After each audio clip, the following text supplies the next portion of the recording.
네, 여러분 안녕하세요. 오늘 예감은 틀리지 않는다 시네마국고에 와주셔서 감사합니다. 저희 오늘 진행을 맡은 이은선 기자라고 하고요. 홍지원 감독님 오늘 같이 저희와 얘기 나눠주러 오셨습니다. 관객 여러분들께 인사 한마디 해주실까요? 네, 안녕하세요. 저도 뒤에서 같이 봤고요. 전 세 번째 봤어요. 한 영화를 이해하기 위해서 사실은 저도 최소한 2년 정도를 걸려서 보통 영화 한 편을 만드는데, 오히려 감독 입장에서 여러분들이랑 얘기를 나누려면 실은 그 이상이어야 되는데 스크린으로 2번 보고 책 읽고 그리고 오늘 봤는데 느낀 거 뭐냐면 역시 영화는 극장에서 보는 것이 네, 그 디테일들을 볼 수 있어서 여러분들이랑 들을 수 있는 얘기가 많을 것 같아요. 기대하겠습니다. 영화를 세 번 보시고 원작도 격파하신 홍지원 감독님 오늘 들려주실 얘기 상당히 많을 것 같은데요. 일단은 전반적인 인상에 대한 얘기를 먼저 해봤으면 해요. 이 영화를 처음 보셨을 때와 뭐 여러 번 다시 보셨을 때 감상이 조금씩 달라지셨을 것 같기도 한데요. 그 점을 좀 관객 여러분들과 함께 나눠주실까요? 여러분들은 지금 처음 보신 거죠? 영화 좋지 않으셨어요? 네, 영화 되게 따뜻해요. 그리고 전 이제 이 영화 GV를 제안받았을 때 사실 책부터 읽어야겠다고 생각이 들어서 책을 먼저 읽고 그 다음에 영화를 봤는데, 정말 책을 읽으면서 이게 어떻게 영화 될 수가 있지? 네, 거의 한 5분의 4까지 읽었는데 도저히 이걸 어떻게 영화했지? 너무 궁금했어요. 근데 일단 첫 번째 봤을 때, 두 번째 봤을 때, 세 번째 봤을 때 다 느낌이 다른데, 첫 번째는 아무래도 감독이다 보니까 각본 너무 잘 썼다. 두 번째, 영화적인 편집을 너무 잘했다.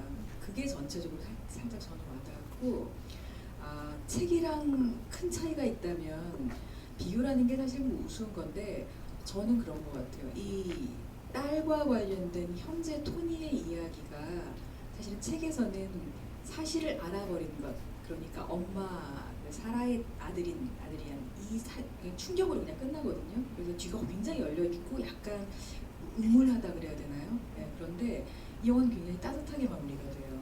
어떤 면에서 굉장히 대중적으로 쉽게, 그러면서도 그의 나레이션과 여러 반복을 통해서 하고 있는 얘기가 되게 명확하죠. 그런 면에서 즐겁게 봤고, 이제 저는 그거 같아요. 제가 세 번 본 이유는, 첫 번째는 그냥 전체 그림 보듯이, 여러분 이렇게 전시회 가시면 그림 이렇게 거리감 두시고 보시잖아요. 그런 것처럼 봤고요.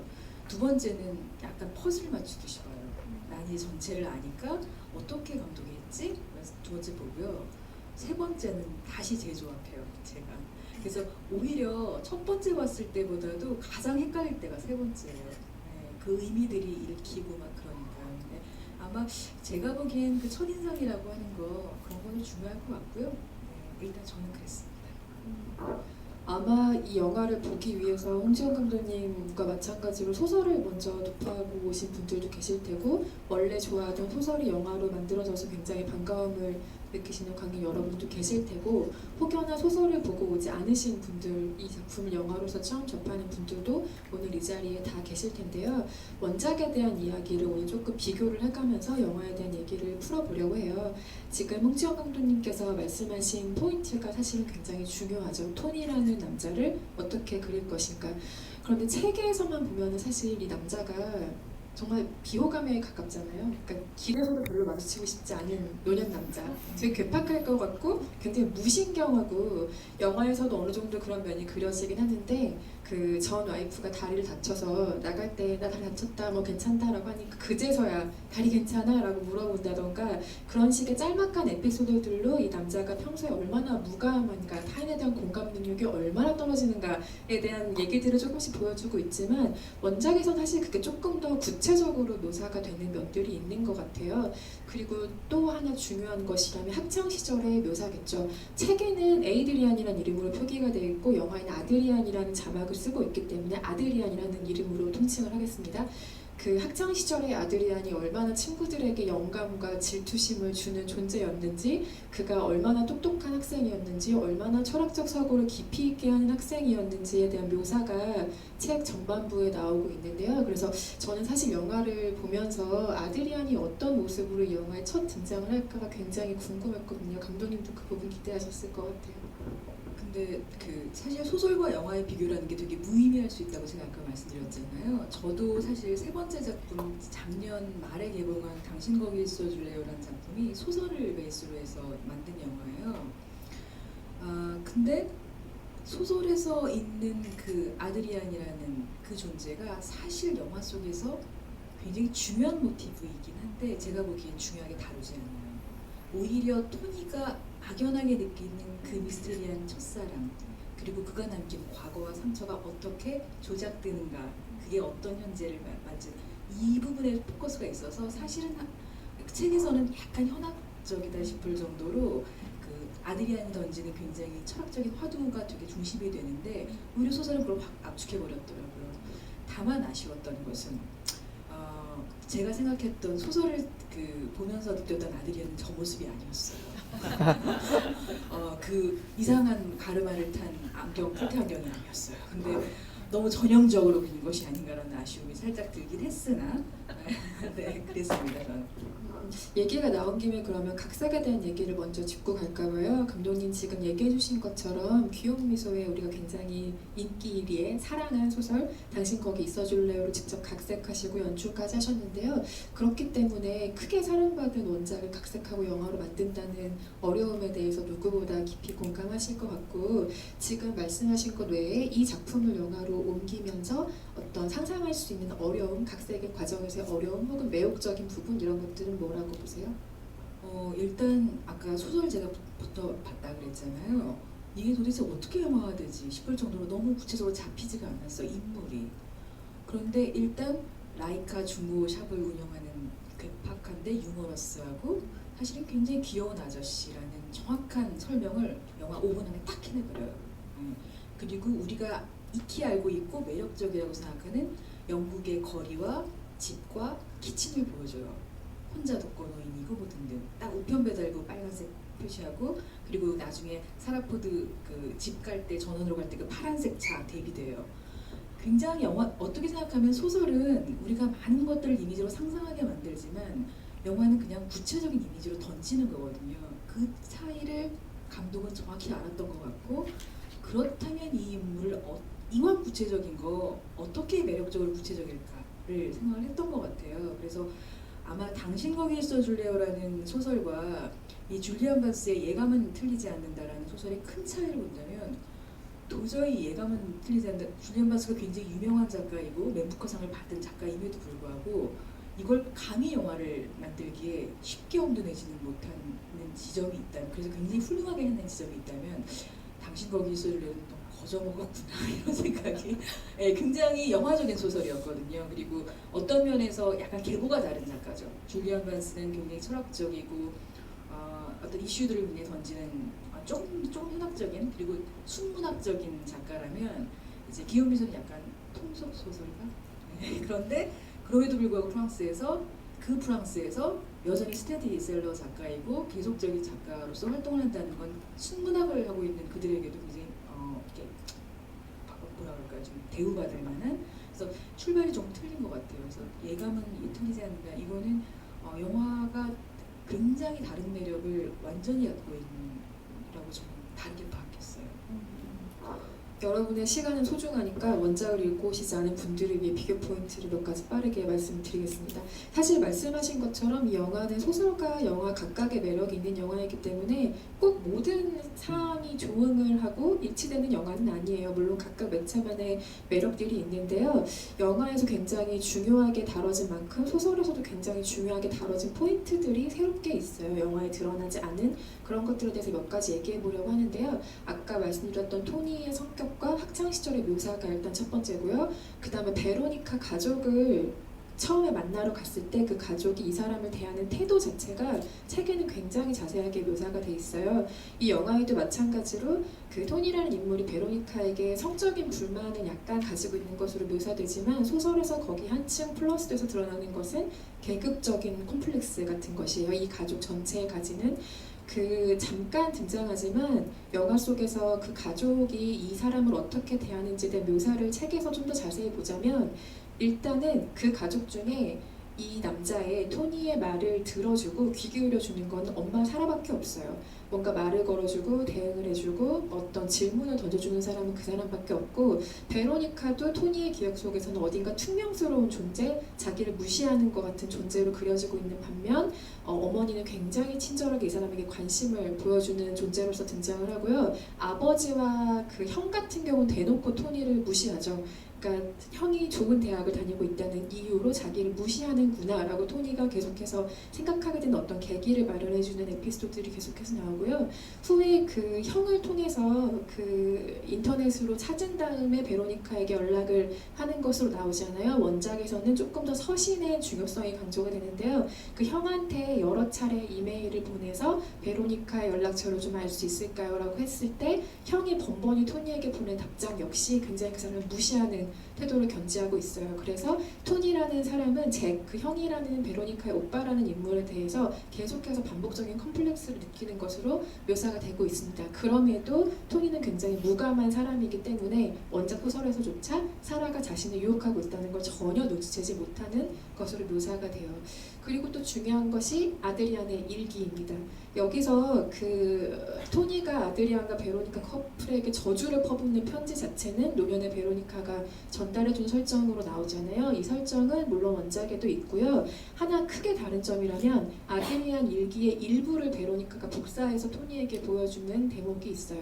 그 대목에는 이 사람이 철학적인 고민으로 가득 찬 질문들을 거기에 가득가득 써놓는데 이해할 수 없는 수식 같은 것들이 막 써 있어요. 토니는 이 일기장을 보면서 왜 이걸 나에게 전달하려고 했을까에 대한 엄청난 고민을 하고 있습니다. 그런데 후에 가면은 그 어려운 복합적인 수식 같았던 그 말할 수 없는 이상한 공식 같은 것들이 바로 자기와 베로니카와 사라와 그리고 그들에게서 태어난 비극적인 존재인 아드리안의 주니어에 대한 얘기를 하고 있는 공식임을 나중에 토니가 깨닫게 되고요. 그 일기장의 존재를 삭제했다는 것이 사실 저는 영화와 소설을 결정짓는 굉장히 큰 차이점이자 요소라고 생각했어요. 그리고 노년 베로니카의 태도도 굉장히 다르죠. 소설에서는 젊은 시절에 토니에게 그랬던 것과 마찬가지로 굉장히 싸늘하고 이 사람을 무시하는 것 같은 태도를 계속해서 견지하고 만남에도 일일이 응답하지 않아요. 이 영화에서처럼 부드러운 미소 지어주지 않습니다. 그리고 그런 베로니카의 태도의 차이가 있고 가장 중요한 것은 딸 수지가 그 비중이 굉장히 커졌다는 점일 텐데요. 그 원작에서는 딸 수지가 있으나 그의 워딩은 한마디도 나오지 않아요. 그냥 토니가 나에겐 딸 수지가 있고 아마도 그들의 관계는 굉장히 소원한 것으로 알 수 있는 묘사 정도가 전부인데요. 이 영화에서는 딸 수지의 존재를 집중해서 그려주고 출산의 과정까지 계속해서 보여주죠. 이 각색도 굉장히 중요한 포인트라고 생각하는데 감독님께 여쭤보고 싶어요. 앞에 다른 내용들도 첨언해 주실 게 있으면 첨언해 주셔도 좋고 딸 수지의 존재감을 부각시키고 출산 과정을 보여줌으로써 이 각색에 어떤 효과가 분명히 있을 거라고 생각하거든요. 앞서 덧붙이자면 사실은 수지 이전에 마가렛이라는 전 부인이 굉장히 중요한 역할을 해요. 네.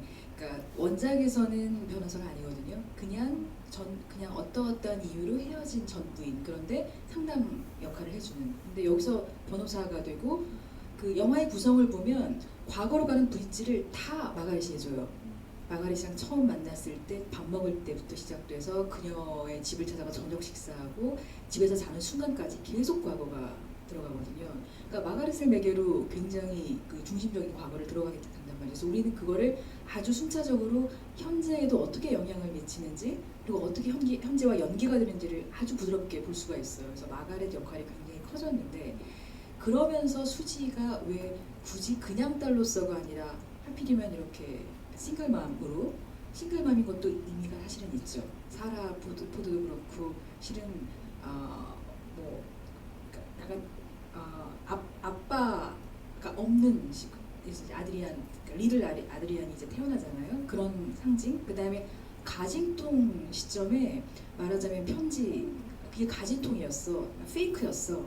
그러니까 의도하지 않았지만 이건 페이크였다는 그 시점에 이 편지를 보게 돼요. 내가 얼마나 고약한 편지를 썼던가. 내 기억에는 분명히 아름다운 엽서로 니네 잘 살아봐. 난 신경 쓰지 않아. 라고 얘기했던 그 기억이었는데 사실 받고 보니 아니지. 나 그 엽서 찢었지.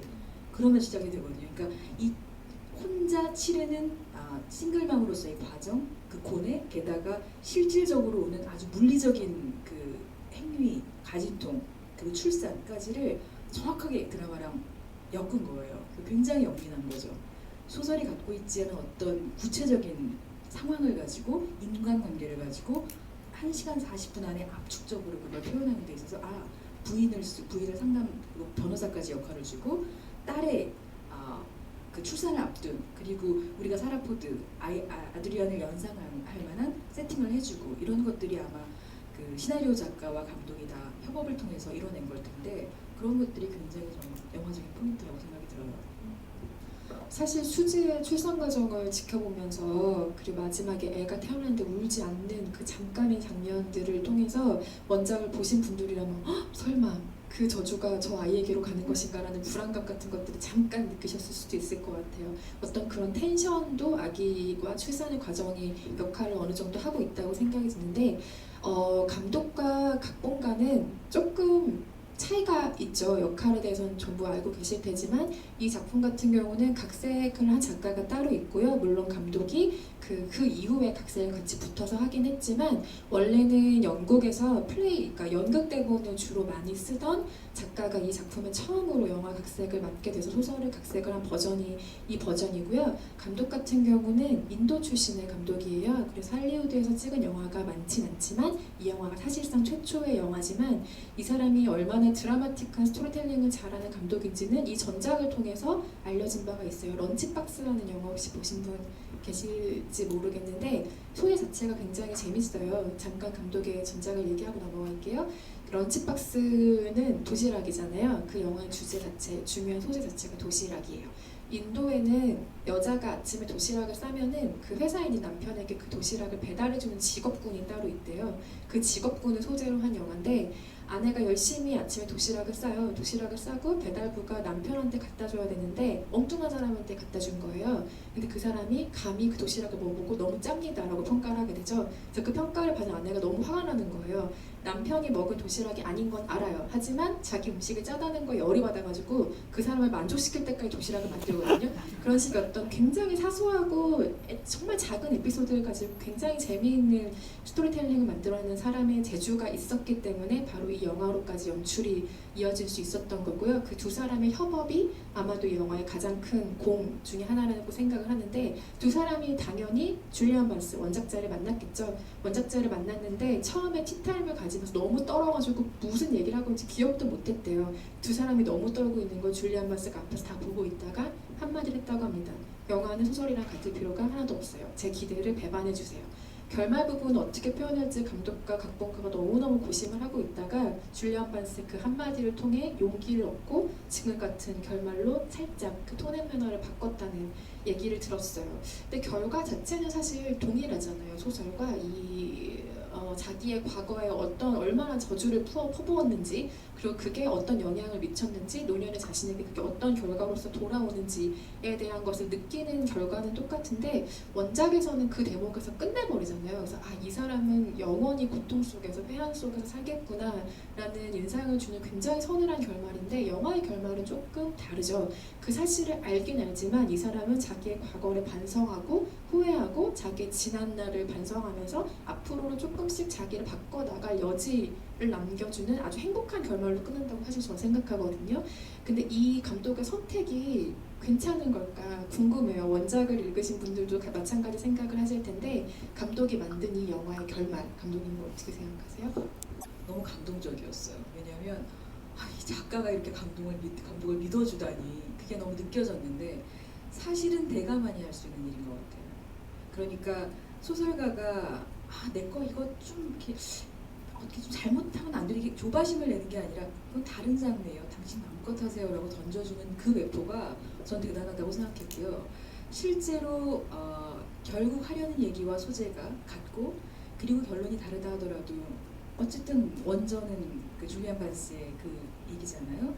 그래서 저는 일단 줄리안 반스가 취한 감독에게 준 그 무한한 자유의 영역이 너무 부러웠었고 이제 두 번째는 아까 그 감독 얘기를 하면서 전작 얘기를 했잖아요. 전작 얘기는 저 다른 방면에서 어제 봤는데 어떤 면에서 이 예감은 틀리지 않았다를 보고 런치박스를 보면 같은 감독이구나 느낄 수 있어요.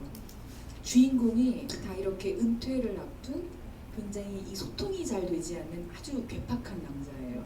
근데 들여다보면 사실 소통을 대단히 원하고 따뜻하고 그리고 삶에 대해서 성찰하는, 여기 원어로 인사이트풀이라는 얘기 되게 많이 하거든요. 이 철학적인 언어기도 한데 통찰력 있는 그런 사고를 그냥 하는, 내 삶에 대해서 고민하고 반성하고. 저는 영화가 소설에서 다른 지점, 결론을 좀 더 해피하게 간 지점에서 했던 주인공의 말, 대사 한마디가 기억이 나는데, 그 마지막에 병원 그 어두운 대기실에서 부인한테 할 얘기 했다 그러면서 내가 너무 무심했고 그랬던 거 미안해, 사과할게. 그러면서 딱 주저앉아서 뭐라 그러냐면 I'm trying. 그냥 난 노력하고 있어라고 얘기하는데 저는 그게 너무 와닿았어요. 우리 모두가 그렇잖아요.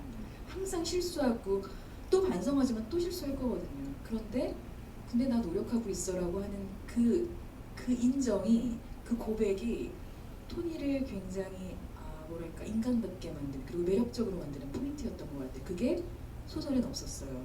구체적이지 않았고. 근데 영화가 만들어낸 거죠. 그런 면에서 충분히 소설과 다른 매력이 있다고 저는 생각해요.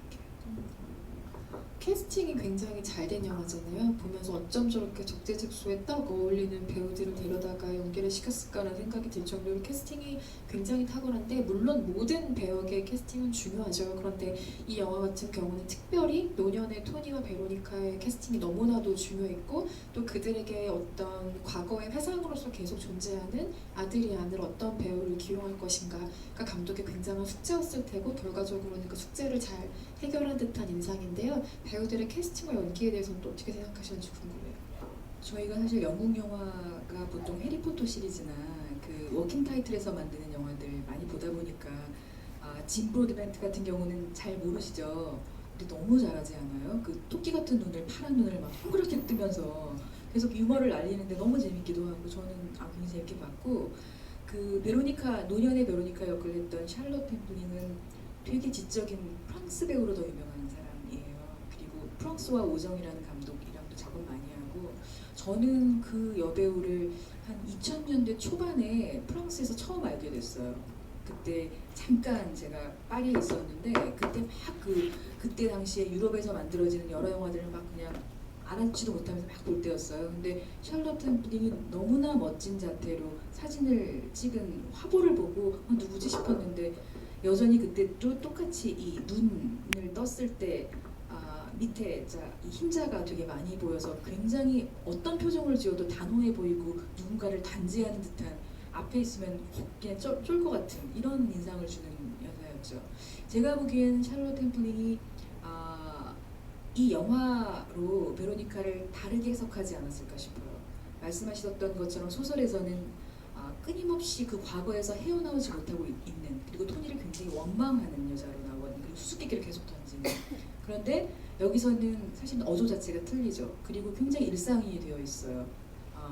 다만 토니가 아직도 알지 못한 것, 아직 깨닫지 못한 것, 아직 무신경한 것에 대한 어떤 단죄나 굉장히 서러움 같은 그런 분노의 감정은 나오지만, 실제로 마지막에 계단에서 있는 모습이나 혹은 중간중간에 보이는 모습이 그렇게 과거에 여전히 얽매여 있어서 그 엄청난 분노로 삶이 점철됐을 것 같은 사람으로 해석하지 않았더라고요. 저는 그 지점이 더 좋았어요. 왜냐하면 우리의 삶이 그렇지 않잖아요. 어떤 분노를 갖고 있기에, 어떤 상처를 계속 가져가기에 밥도 먹고 울기도 하고 영화 보고 웃기도 하고 그러면서 사는 거잖아요. 엄마의 죽음으로 자기에게 남겨진, 그리고 유산 상속인 그 집행인이라는 이제 동생으로 그 마치 어떤 시지푸스의 그 바위처럼 그렇게 평생 살아야 되는 짐이 있긴 하지만, 그냥 하루하루를 살면서는 다른 사람들과 다르지 않을 거라고 생각이 들거든요. 그런 어떤 굉장히 일상적인 면모를 감독은 저는 캐치했다고 생각해요. 그 두 노년의 토니나 베로니카의 연기 너무 훌륭하고요. 사실 제가 보기에는 그 닉 페인이라는 아까 말씀하셨던 각본가가 아주 잘 썼는데, 잠깐 보시면요, 사실 외부로 나온 씬은 거의 없어요.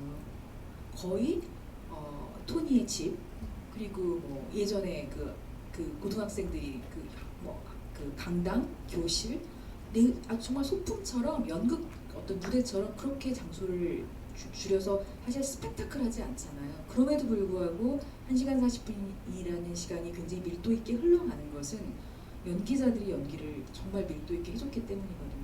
굉장히 훌륭한 배우죠. 언젠가 프랑스 감독들한테 그런 얘기를 들은 적이 있어요. 영국 가서 영화를 찍고 싶다고. 이유는 단 하나.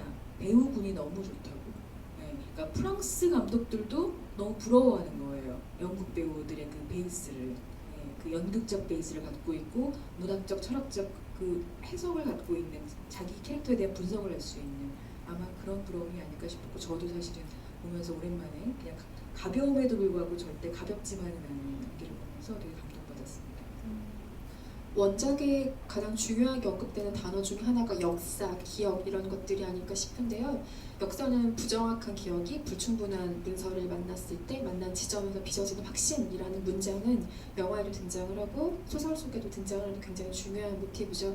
그래서 우리가 모두 목격하고 느낀 것과 마찬가지로 그 부정확한 기억이라고 하는 토니의 기억과 불충분한 문서, 오가는 편지 혹은 뭐 일기장 같은 것들로 빚어지는 어떤 결과물로서 이 영화를 보여주고 있는데요. 사실 그렇게 기억의 불완전성이라던가 사람에 따라 다르게 적히는 것, 가변성 이런 것들은 사실 이 영화에서만 다뤄진 것들은 아니잖아요. 뭐 많이 대표적으로 생각하실 게 뭐 구로사와 아키라의 라쇼몬 같은 영화도 있지 않을까요? 뭐 모두의 기억이 다른 어떤 것들에 대한 것들, 매체를 달리하면서 책과 뭐 영화 많은 것들에서 기억의 가변성에 대해서 얘기를 했는데요.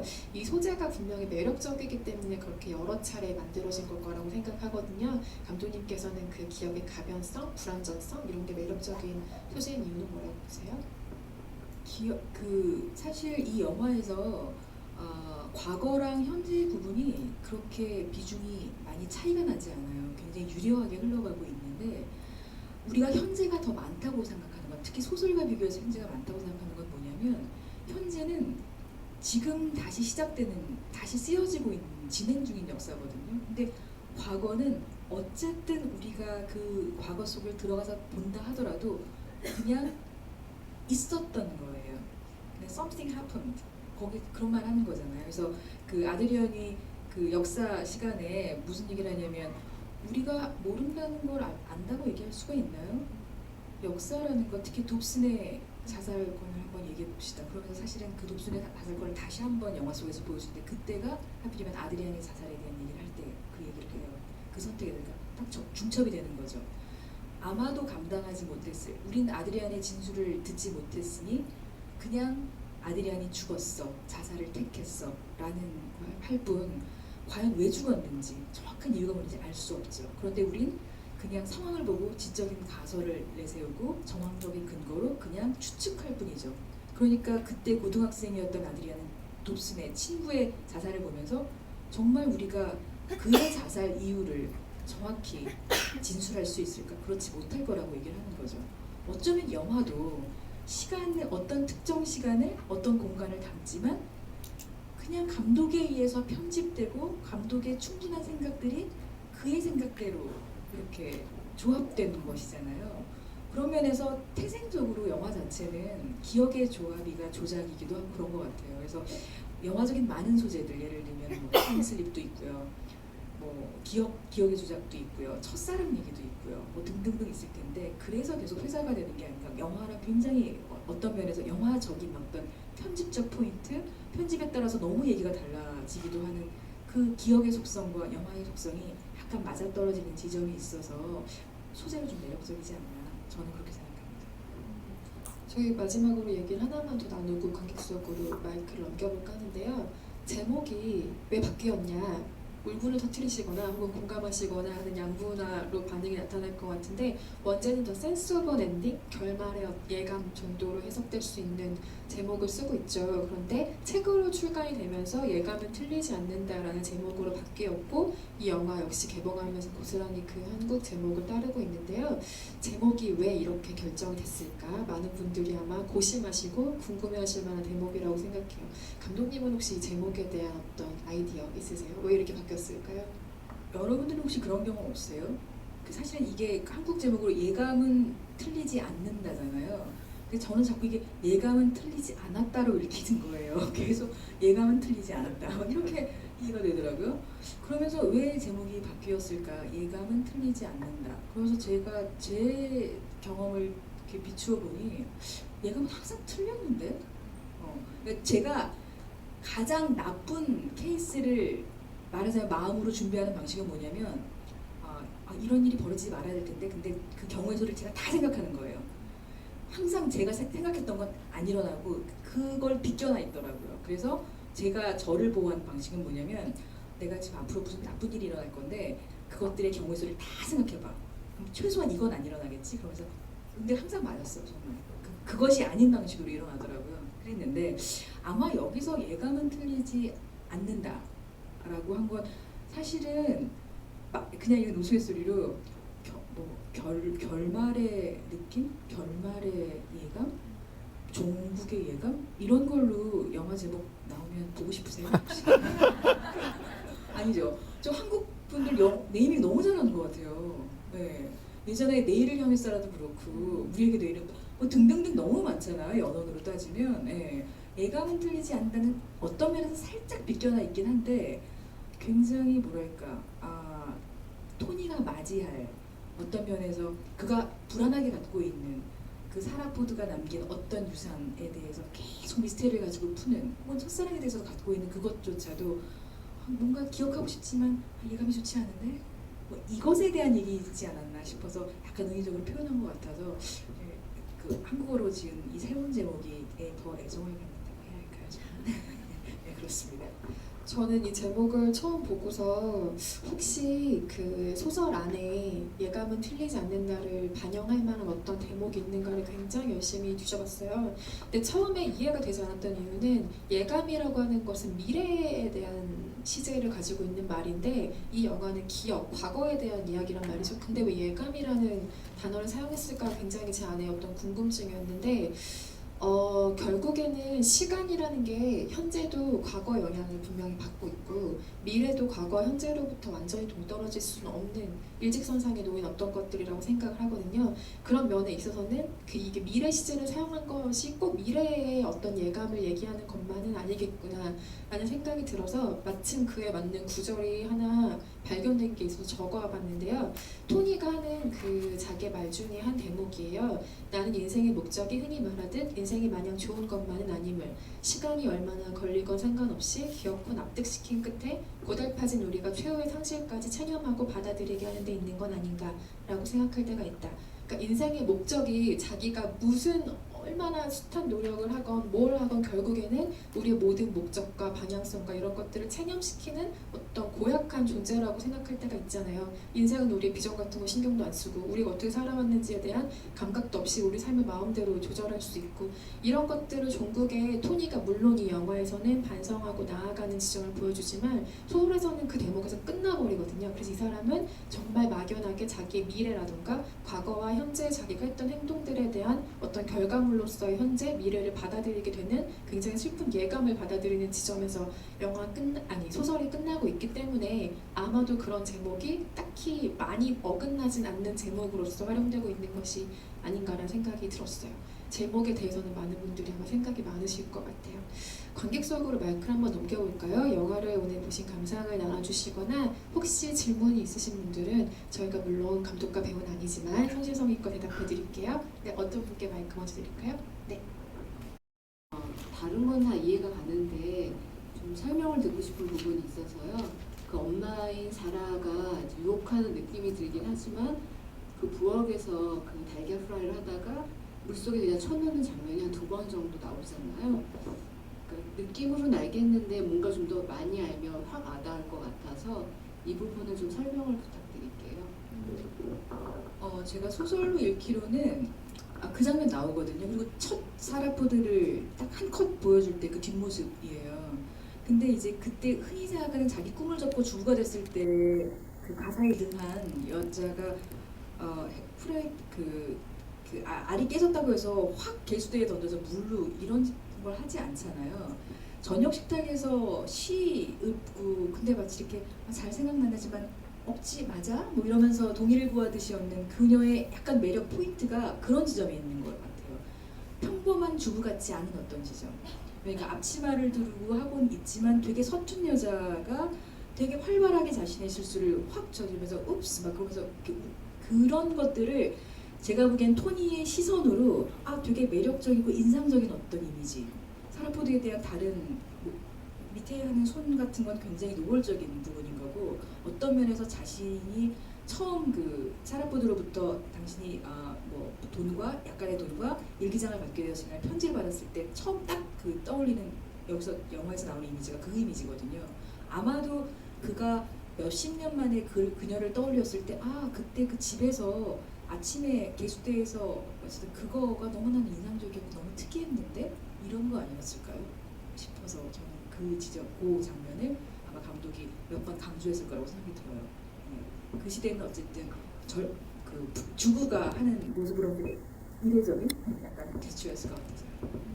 책에서도 그 묘사가 굉장히 자세하게 나오진 않아요. 그러니까 나중에 토니가 돌이켜 보건대 그 사람이 나를 유혹했었나? 내 생각을 해보긴 하지만 전혀 예상할 수 없는 지점으로 앞부분으로 묘사가 돼 있거든요. 근데 아마도 그 사라포드에 대한 그녀가 살아왔던 삶과 가지고 있는 생각들이 소설에는 구체적으로 묘사가 되진 않지만 교회에 굉장히 따분한 삶을 사는 주부로 묘사가 되어 있죠. 영화에서도 가족과 함께 살고 있고 살림을 하고 뭔가 떨어진 교회에 살지만 삶의 어떠한 자급도 가지고 있지 않은 주부로서 우리가 상정할 수 있는 조건들을 가진 상태로서 영화에서 묘사가 되는데요. 거기에서 비록 딸의 남자친구지만 자신의 일상에 어떤 벌어진 이벤트 같은 거잖아요. 거기에 이 여자가 얼마나 쉽게 반응하고 쉽게 흥분하고 기뻐하는 여자인지 방금 감독님께서 말씀하신 것처럼 한 행동들, 표정들 이런 것들로 묘사가 중간중간 되고 있죠. 그래서 아마도 노골적인 묘사 같은 것들은 소설에도 영화에 등장하지 않지만 그런 여자가 어떤 삶을 살았을 거라고 상정되는 여자가 보여주는 반응들을 가지고 그 사람이 토니에게 품었던 감정들, 드러나진 않지만 아드리안에게 품었던 감정들 같은 것들을 드러내고 있다는 생각이 들어요.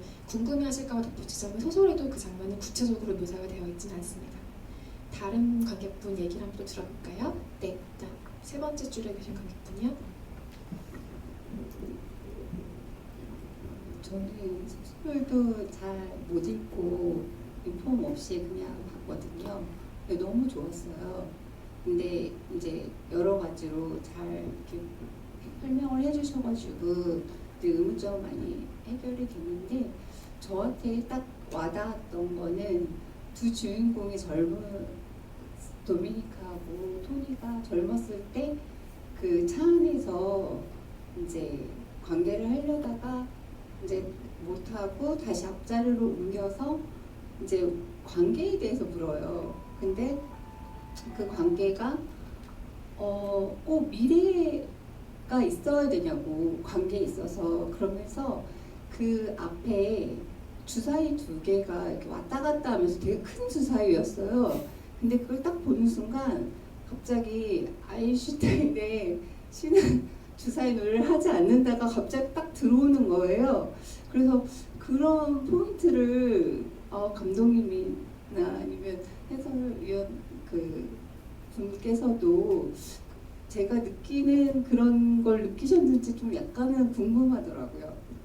저는 그 주사위 이번 영화 볼 때 처음 봤어요. 왜냐하면 제가 스크린하고 봤다고 그랬잖아요. 너무 작은 영화는 꼭 스크린에서 보셔야 돼요. 너무 확연하게 그건 당연히 미술적인 장치를 한 거고요. 감독이 아마 컨펌했을 거예요. 우리 이 얘기 나눌 때 소품에 그 룸미러 있는 그 밑에다가 주사위 달자라고 얘기했을 것 같아요. 아마 그런 이미지들이 주는 작은 효과들이 결국 이 영화와 그때 그 씬에서 이루어지는 대화를 더 풍성하게 해주기 때문에 그런 의도가 전 충분히 있었을 거라고 우리가 코치코치 물을 수는 없지만 당연히 제가 감독이라면 당연히 화면의 중앙에 있지 않은 뒷모습의 중앙에 있는 거잖아요. 당연히 그거는 제 생각에는 얘기했을 것 같고요. 그 대화의 차이는 뭐냐면 아마 20대의 남자가 끝내 이 관계의 완성을 바라는 건 성적인 교류일 텐데 계속 좌절되잖아요.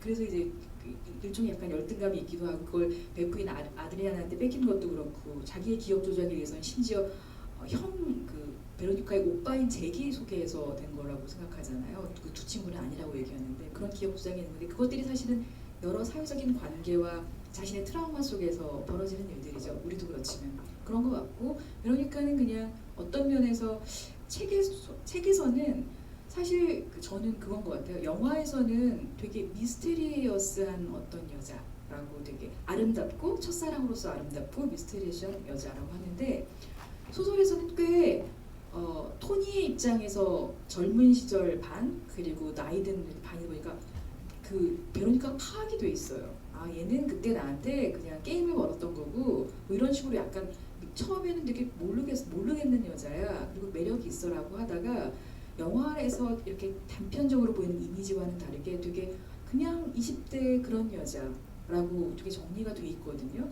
근데 이제 영화에서는 말하자면 되게 토니의 감정에 대해서 되게 나 그럴 기분이 아니야라고 하는데 그 겁이 있거나 그런 토니한테는 여기서 스탑해야 되는구나라고 생각하고 조심하고 그래서 말하자면 불똥이 튄 게 넌 우리 관계에 대해서 어떻게 생각해? 미래는 있는 거야? 이렇게 이제 흔히 남자가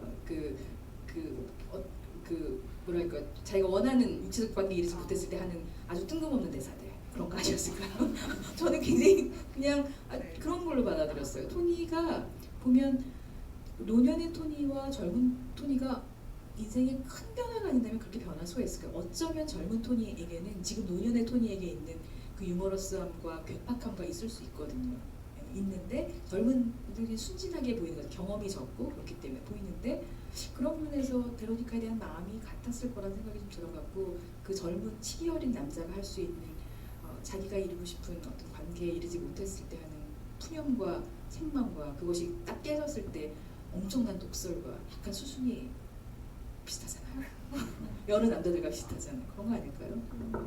확실히 토니는 베로니카에게 성적인 콤플렉스를 가지고 있는 남자친구로 묘사가 되고 있고 또 하나 중요한 포인트는 이 영화에 나오는 모든 인물들이 토니를 통해 대상화되고 있다는 점이에요. 그러니까 실제로 그 여자가 그렇게 행동했는지 자기한테 무관심했는지 혹은 자기의 어떤 성적인 요구를 매몰차게 거절할 정도로 자기에게 관심이 없고 무시를 하는 여자였는지조차 우리는 그 사실을 알지 못하죠. 왜냐하면 이 회상은 전부 토니의 것이니까요. 네. 그렇죠. 네. 그래서 이 실제로 그녀가 20대 베로니카가 토니를 어떤 방식으로 대하고 어떤 성정을 가진 여성이었는지 우린 끝까지 파악할 수 없다는 점 사실 저는 굉장히 재미있는 포인트라고 생각하거든요. 소설에서도 사실은 그 베로니카가 토니를 향해 하는 말들이라던가 행동이 사실 저는 그렇게 특별할 것도 없고 이 여자가 굉장히 히스테릭하다거나 아니면 뭔가 이 사람이 굉장히 무시하고 있다는 태도로 받아들여지지 않거든요. 그런데 모든 묘사의 토니는 이 여자는 나를 무시하고 있고 이 여자는 나에게 너무 히스테릭하고 그래 애들이 아니라 붙어먹어서 잘해보라지라는 식의 굉장한 열등감을 가지고 있는 걸로 묘사가 돼요. 그 기억 역시도 어쩌면 가변성을 가지고 있는 거라고 생각하거든요. 그래서 이 토니의 눈을 통해서 묘사되는 인물들, 설명되는 말들까지도 우리가 전부 포함해서 생각을 해야 되는 작품이 아닌가라는 생각이 들어요. 네, 또 다른 관객분 이야기 들어볼까요? 마이크 전달의 순서상 먼저 드리고 뒤쪽으로 드릴게요. 네, 영화 재밌게 잘 봤는데 저는 다른 분들이 다 영화가 좋았다고 하는데 어느 순간부터 좀 이게 너무 약간 억지 같은 느낌이 들어서 그래서 그런 부분에 대해 어떻게 느끼고 계신가 여쭤보려고. 어떤 부분에 그렇게 느끼셨는지 여쭤봐도 될까요?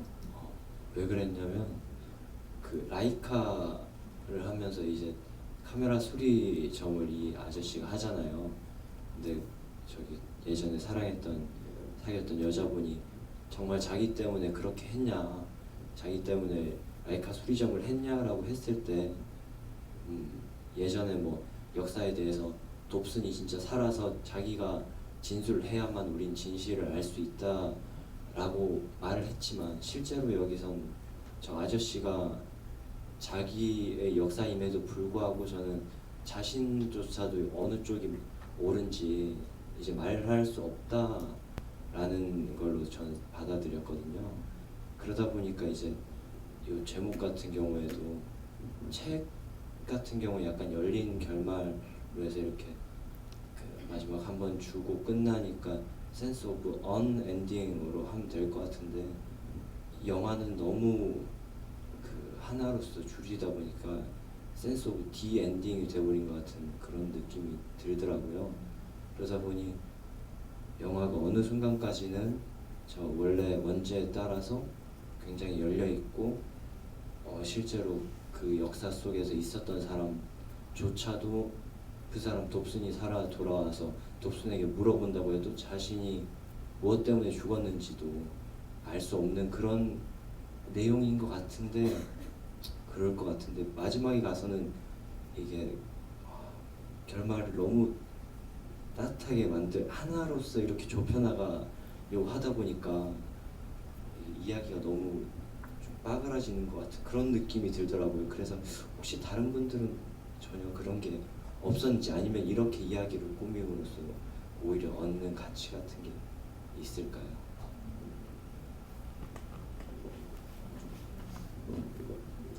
일단은 아까 앞서 저희가 살짝 얘기를 하긴 했지만 엔딩의 톤앤 매너가 바뀐 것에 대한 얘기를 조금만 더 얘기해 주시면 좋을 것 같아요. 그러면서 얻어진 효과도 분명히 있고 떨어진 효과도 분명히 있을 거잖아요. 네. 줄리안 반스의 다른 작품도 그럴 텐데 실은 저는 이 영화가 어떤 의미에서 줄리안 반스의 기대를 저버려도 된다고 생각하고 그 감독의 풍으로 만든 영화인 것 같아요. 특히 런치박스라는 전작을 보면 굉장히 이 유사선상에 있어요. 단지 외로운 독거노인의 따뜻한 해피엔딩이라는 소재 때문이 아니라 그냥 어떤 이야기를 다루는 방식에 있어서 즉 이 이야기는 정확히 토니의 입장에서 말씀하신 것처럼 토니가 대상화하는 기억의 대상들을 통해서 토니에 의해서 마무리되는 이야기죠. 그렇게 저는 감독이 잡은 것 같아요. 그러니까 원제에 대해서 한국어로 바꾼 거랑 상관없이 어쩌면 The sense of an ending이 아니라 The sense of the ending이 되어야 된다는 말이 맞는 걸 수도 있어요. 만약 이런 결론이라면 그냥 감독이 생각하는 나는 토니의 그 과거의 중에서 소설에서 보일 수 있는 그 디테일들을 다 보여줄 수 없으니 오히려 굉장히 중요했던 아드리안이 갖고 있었던 철학적 생각들이나 이런 것들은 줄이고 내가 단편적으로 갖고 있는 첫사랑에 대한 이미지 그로 인해 발생된 의도치 않았던 이 현실들 이런 것들이 지금의 이 사람에게 현실에 어떻게 지금 영향을 미치고 있고 어떻게 연동돼서 가고 있나를 사실은 두 개의 고리를 가지고 같이 바퀴를 굴린 것 같거든요.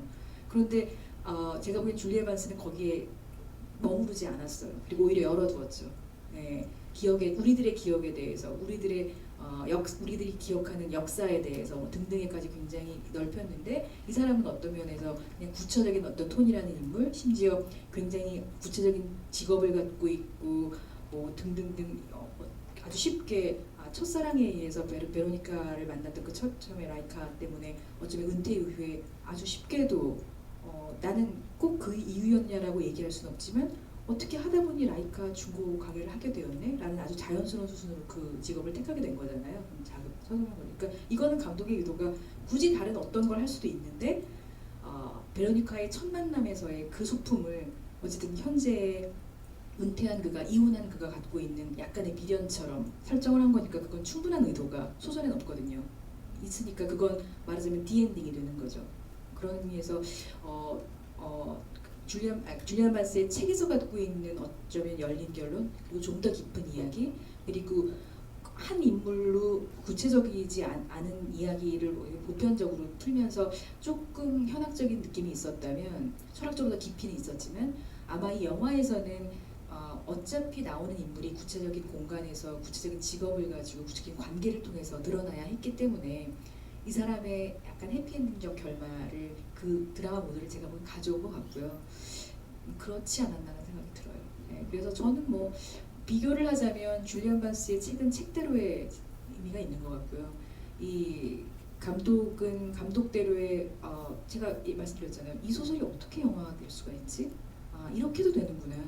아마 같은 소설을 가지고 완전히 다른 얘기가 될 수도 있을 거예요. 톤도 다른. 이거 굉장히 가볍고 무겁지 않잖아요. 심지어 그 엄청난 현실을 겪었을 베로니카마저도 반쯤은 이 현실을 아주 생활로 받아들이는 것처럼 약간 평온하잖아요. 다를 것 같거든요. 줄리안 반스의 원작에 대해서 만약에 다른 감독이 다른 톤으로 접근한다면 다를 것 같아서 그냥 좀 다르게 이해해야 되지 않나 라는 생각이 들어요. 감독의 해석이다.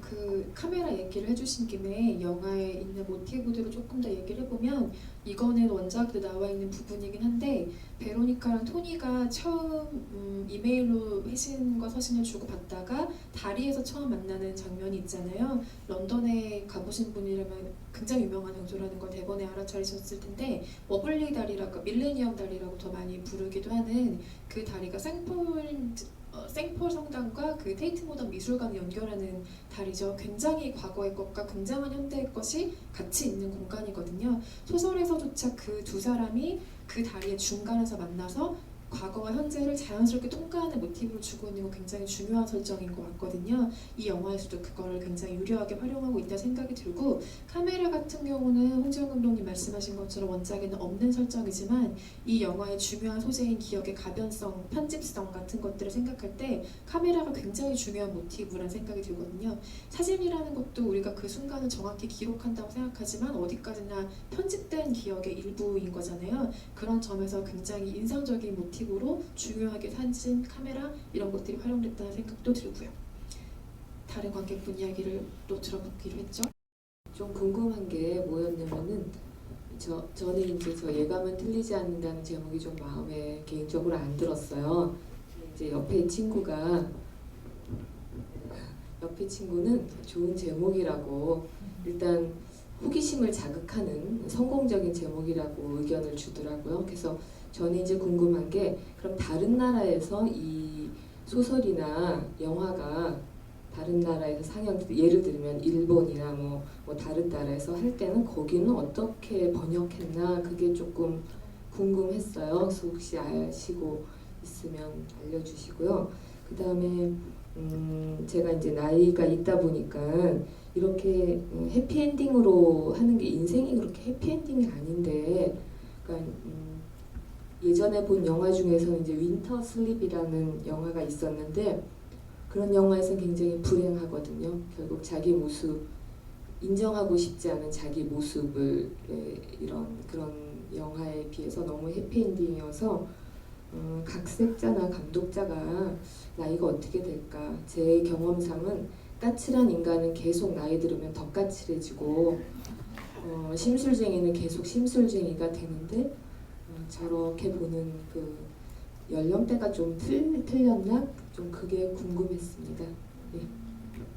일단 해외 제목 같은 경우는 제가 게을렀네요. 미처 다른 나라에서 어떤 제목으로 개봉했는지 조사를 못했는데 해외에서는 원작 소설 제목 그대로 개봉을 했습니다. Sense of Unending 이라는 제목으로 개봉을 했고요. 그리고 감독과 각본가의 나이는 굉장히 젊은 편이에요. 둘 다 중년의 나이대, 아마도 40대, 50대까지는 가지 않은, 이것도 정확한 걸 제가 체크를 못했네요. 근데 중년의 나이대의 감독과 각본가들이라고 알고 있어요. 감독은 79년생이에요. 79년생이고 사실 젊은 축이죠. 장편 데뷔를 한 두 번째쯤인 것 같아요. 런치박스하고 그 전에 단편으로 좀 유명했고요. 근데 런치박스를 보면 이 사람이 왜 이 각본가가 따로 있음에도 불구하고 이 줄리안 반스의 이 얘기가 이렇게 해피엔딩이 되다니를 사실은 이해할 수가 있을 것 같아요. 네, 그 사람의 모드인 것 같고요. 어떤 면에서 이야기는 감독에 의해서 감독이 직접 쓴 시나리오가 아니라도 감독이 드러나게 돼 있거든요. 그 사람의 색깔, 깊이, 취향 뭐 등등등. 그래서 그걸 이제 영화를 특히 감독이 해주려고 하는데, 왜냐하면 최종 결정을 하기 때문인 것 같아요. 그러니까 각본에 대한 최종고, 그리고 미술, 편집에 대한 최종적인 결정을 감독이 하기 때문에 그 모든 취향들이 드러나다 보니 영화가 결국은 그 감독을 닮아 있는데, 런치박스랑 닮아 있어요. 줄리안 반스, 런치박스는 그 본인이 시나리오 쓴 거거든요. 그리고 대단히 인도적인 에피소드를 가지고 해피엔딩이 예상되나 오히려 엔딩을 열어놨어요.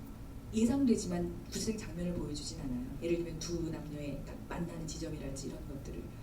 근데 회자가 많이 됐죠. 그랬고 줄리안 반스도 그 런치박스라는 작품이 여러 사람들에서 굉장히 대중적인 사랑을 받았다는 걸 알고 있더라고요. 그래서 그냥 젊은 감독이 이 원작을 취해서 이 원작 때문에 혹은 원작자의 명성 때문에 눌리는 일은 없었으면 좋겠다라는 게 작가의 생각이었고, 아까 처음에서 말씀드렸지만 이 소재를 가지고 다른 영화 만들어줄 수 있다고 생각해요. 이 책을 가지고도. 그리고 토니도 충분히, 근데 제가 보기엔 토니는 되게 평범한 사람이에요. 이 소설 속에서도 그렇고, 여기서는 대단히 더 평범한 사람을 하고 좀 더 좀 밝은 톤으로 이렇게 그려졌는데, 이건 제가 보기엔 감독의 톤인 것 같고요. 감독의 취향 톤인 것 같고요.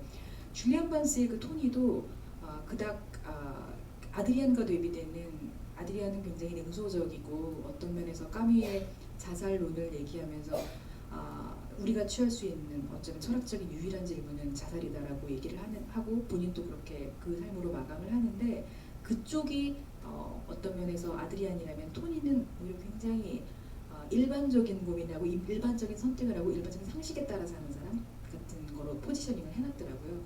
그래서 아마도 감독에 따라서 이 영화의 톤앤 매너를 어떻게 가져가냐 그리고 엔딩을 어떻게 가져가냐는 분명히 다르겠지만 아마 이 리테기스 비트라는 감독은 아마 전작의 느낌이나 7~9년이라는 생각 그 다음에 정확한 장편이 한 2편 정도 되다 보니까 이 감독의 톤이지 않을까 하는 생각이 들어요. 전혀 그냥 각색과 전체 완성된 영화의 느낌. 이 자리에 감독이 없어서 당신 어떤 사람이냐고 대놓고 물어볼 순 없지만 그 작품들에서 느껴지는 말씀하신 것처럼 그 사람의 성향 같은 것들이 있잖아요. 근데 기본적으로 인간의 가능성을 굉장히 믿고 있는 감독이 아닌가라는 생각이 든 게 우리가 습관처럼 굉장히 많이 하는 말 중에 하나가 아 사람 안 변해 무슨 일 있어도 똑같아 나이 먹어도 똑같아 이런 얘기들을 굉장히 많이 하는데 어쩌면 그것은 인간에 대한 어떤 기본적인 예의를 부정하는 말처럼 전 들릴 때도 있거든요.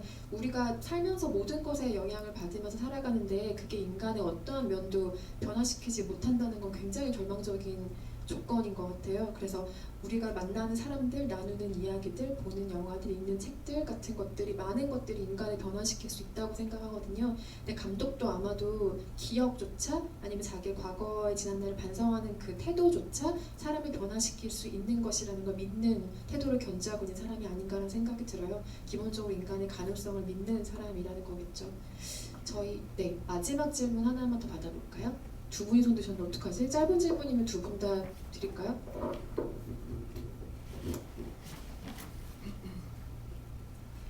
네, 영화 굉장히 잘 봤는데 저도 아까 감독님과 그 저널리스트님께서 말씀하신 인간에 대한 그 가능성 그리고 예의를 갖춘 그런 생각에는 되게 동의하고 그 지점은 되게 감독이 잘 그려냈다고 생각하는데 한 가지 좀 제가 영화를 잘 이해를 하지 못하는 것인지 아니면 영화가 좀 불친절했던 것인지는 잘 모르겠는데 그 토니가 어떻게 해서 나중에 자신의 삶에 대해서 주변 사람들에 대해서 또 친절하게 변했는지 그 감정의 그 변화 과정과 이런 인과관계 이런 것들에 대해서 좀 더 집중적으로 밀착해서 그려지지는 않았다는 점이 조금 아쉽긴 했더라고요. 그래서 저 지점이 어떻게 변화되었는지 그 까칠했던 사람이 왜 그렇게 주변 사람들에게 친절하게 됐는지 그 지점에 대해서 어떻게 이해하고 계신지 한번 궁금해서 말씀드립니다.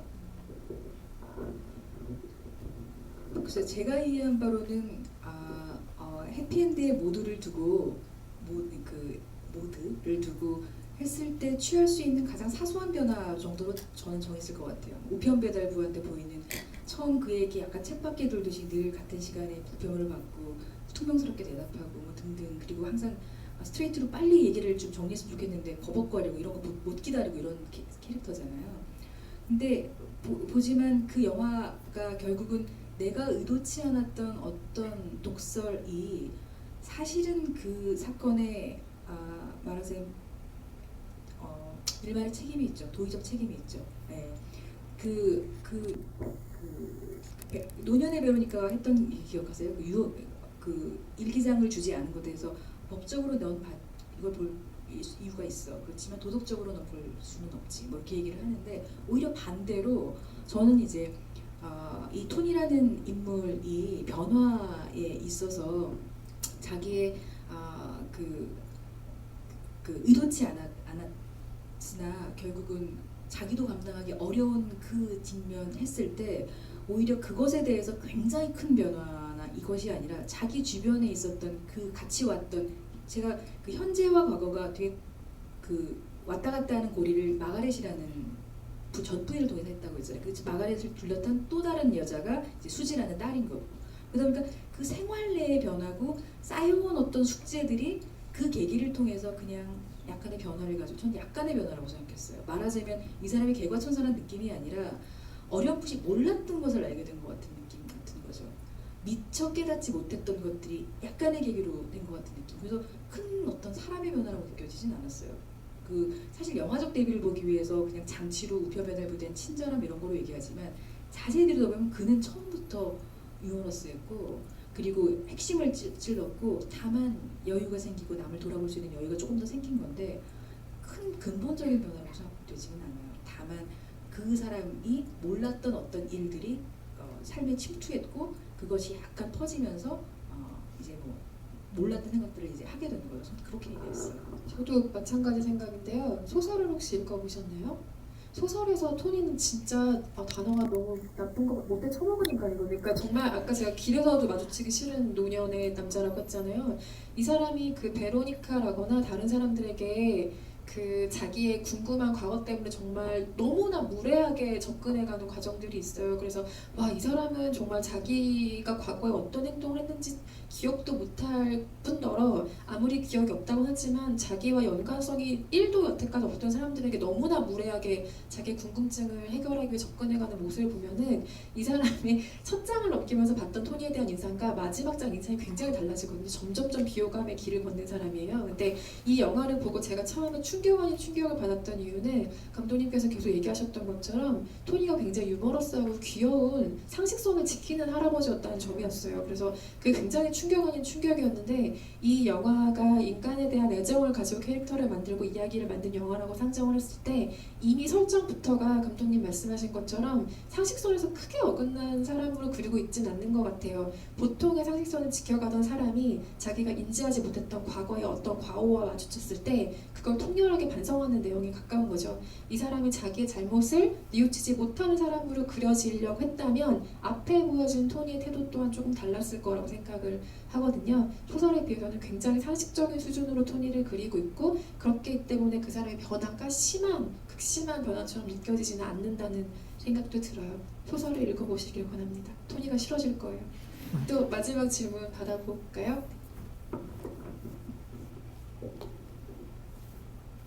네, 저는 아까 그 감독의 나이 얘기도 나왔었는데, 저는 약간 이 영화를 세대 갈등으로 좀 봤었거든요. 왜냐면 토니는 지금 나이가 지그시 먹었고, 그리고 아이폰도 쓰지 않고 그러고 있는데, 또 이제 딸이 영화에서 되게 부각되잖아요. 그래서 딸이 아이폰을 쓰라고 21세기에 환영한다 이러고, 페이스북을 통해서 이걸 찾고, 그리고 그 좀 인상적이었던 게 딸의 시선이, 그러니까 딸이 아빠를 보는 시선이 확 바뀌는 순간이 있었잖아요.